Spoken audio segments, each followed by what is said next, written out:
the economics of college sports and how it's broken in 10 minutes or less. Buckle your seatbelts.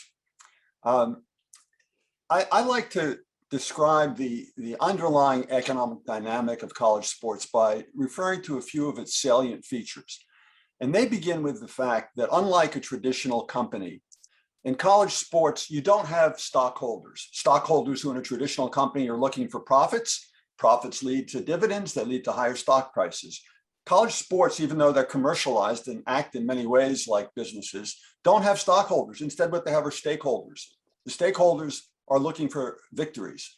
And so the economic pressure, the economic dynamic that comes upon an athletic director is not what falls to the bottom line in terms of profits, but how many victories you have and how many postseason games you've won and so on. That's number one. Number two, obviously, and this has been in the news a tremendous amount over the last year, is the suppression of player compensation. When you try to get a player to come to your school, you can't use the traditional mechanism and say, hey, well, if you come to my school, I'll give you 10% more than the other school is going to give you. You don't use money in that regard, although it's starting to creep in through other mechanisms right now. But so player compensation is suppressed. It does not exist, again, except in some new forms that we'll talk about. So what instead happens? What instead happens is you still have a need, even though you can't say to the player, hey, we'll give you 5 million and the other guys are giving you 4 million. You can't say that. What you can do, though, is to build up a lot of the things that the player might value. So there are well-known coaches out there, notorious coaches who bring their teams to the postseason year after year. And so one of the ways you can attract high school athletes is saying, look, you can come and play for Nick Saban if you come to Alabama. You're not going to play with Nick Saban if you go to Notre Dame or some other place. So they compete against each other, and they end up paying coaches an enormous amount of income. Some over $10 million today. The average coach's salary in FBS is over $3.5 million. And just this last week, we saw amongst those coaches who are changing their jobs or being severed from their jobs to go to another job, they got buyouts. And the total amount of buyouts from 1 week, last week, was $90 million. So the other thing that colleges do is they invest in facilities. They say, look, if you come play for us, your name will be up on that fancy scoreboard. And people famous and rich people will be in the luxury boxes watching you play. They also compete by offering athletes perks in terms of housing, perks in terms of staying in first-class hotels and eating first-class meals, and more recently, perks in terms of taking advantage of the decision recently made that educational benefits are uncapped. So you can essentially offer, you find some educational and educationally tethered benefit, you can give it as much as you want to the student body with very few limitations. And the other thing that's recently been decided upon by the court system is that academic achievement awards can be given up to $5,980.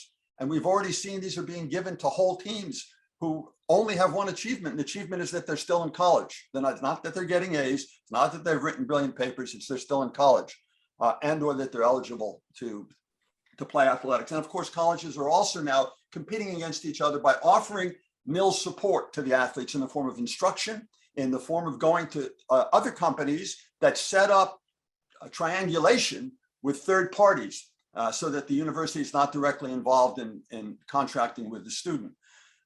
We also see universities facilitating the operation of like booster collectives to support nil income students. Another salient characteristic is the financial transfers that adhere to the system. There are transfers happening from athletes who are not paid to coaches and to ADs and to conference commissioners. There's also a transfer from the sports of football and men's basketball to the non-revenue sports. And there are also transfers, unfortunately, from mostly sports that are predominantly played by Black athletes or athletes of color to those sports that are played predominantly by white athletes. So there's a system of transfers that undergirds the operation of college sports. Now, the fact that you're being driven by stakeholders who want victories and not stockholders that want profits means that whenever you see extra money coming in from a new TV contract or from whatever source that might be, you as the athletic director find a way to deploy that extra revenue in order to produce victories rather than to produce profits. And the outcome of that is that virtually every college in the NCAA and outside of the NCAA loses money in their athletics department. And I've put on my screen here that in 2019, which is the last year for which we have data prior to the pandemic, the average or the median net revenue generated in FBS athletic programs was negative $18.8 million. So the median program was experiencing a deficit of $18.8 million. In FCS, you see it was 14.3, Division I without football, 14.4. Now you might wonder whether those kinds of losses are also present in the Power Five. And they're smaller in the Power Five, to be sure, but still the median Power Five school in 2019 lost $6.97 million. So you have a system that's been created that generates a lot of inequality amongst the divisions, and also within the divisions, and also within the subdivisions within the divisions. Here's a further illustration of that, again for 2019. If you break down the 130 teams in FBS by quartile, you see that only the top quartile of FBS, which is roughly 32 schools, was able to have a median surplus of 2.1 million. All the other quartiles were experiencing very substantial losses.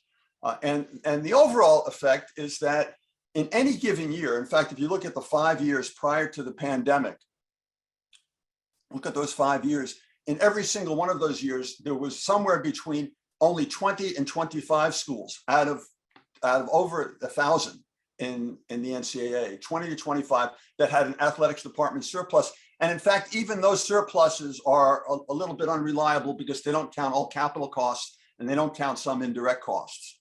So you have a system that is failing economically. And where does it get the subsidy money? Where are the subsidies coming from? If you include schools outside of the NCAA, now we're up to about 2,000 schools that have athletic programs. The subsidies that athletics needs come from the general budget, the educational budget, and they come from mandatory student fees. Mandatory student fees that some schools might be $500, some schools are $1,000, and very, very rarely are they even revealed as athletic fees, even though that money is going to athletics.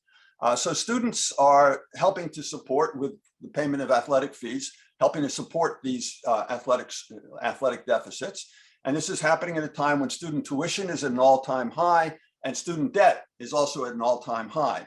Undergirding the entire system are around $189 billion annually in Higher Education Act money that are basically grants and loans to students and largely to student athletes. So one often hears from members of Congress, at least certain members of Congress, that they don't want to get involved in legislating of one form or another with regard to college sports. They don't believe in government intervention. Well, these numbers that I'm sharing with you make it very clear that they're at the bottom of the system. $189 billion a year in loans and grants to US college students.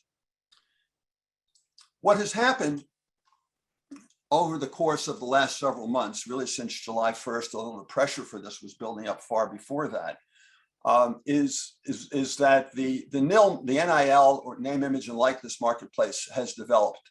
And it's developed very robustly and very quickly. I certainly view the developments with NIL as salutary, as beneficial, as positive. They help to rebalance the scales so that college athletes who were generating all the revenue, but the college coaches and athletic directors and conference commissioners were getting all the revenue. Now, at least there's some direct payment that can go to the college athletes. And that will, by the way, eventually, as that market develops, that will eventually tap down the high salaries that go to the executives. It also helps to balance the racial imbalances and racial discrimination that has occurred in college sports. One of the things it does do, however, is it creates some new financial challenges and Title IX challenges. If you have a program that is already in FBS, the median program losing $18.8 million, and on top of that, you say, okay, now the NIL markets are developing. And what does that mean? It means that individuals who used to donate money to the athletics department, or corporations that used to buy sponsorship with the athletic department, are now funneling that money instead to the student athletes. I think that's a positive development, but it means that the deficits that previously existed, other things being equal, are going to get much larger. And of course, there are Title IX challenges as well. We've already seen, just in the first several months of the NIL market, we've seen that 80% of the NIL income is going to football players and men's basketball players. And it's going to continue to be like that until we really balance the scales, the gender scales in college sports. So that creates issues around Title IX and gender equity.